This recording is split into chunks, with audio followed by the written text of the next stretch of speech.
unchanged since medieval Vikings roamed the land, Kirkjubøargarður, also known as King's Farm, is one of the oldest inhabited wooden houses in the world.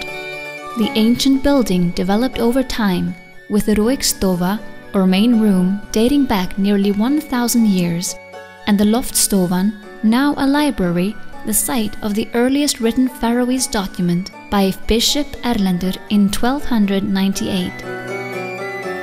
The Stórastofan was added around 1774.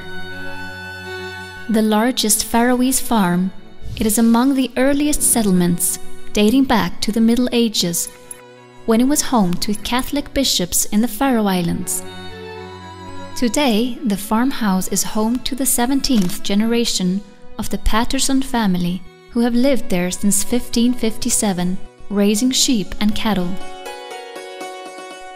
Visitors from all over the world come here to experience the ancient Faroese homestead through guided tours and dinners held in the Røykstofa, where they can experience farm-raised Faroese lamb.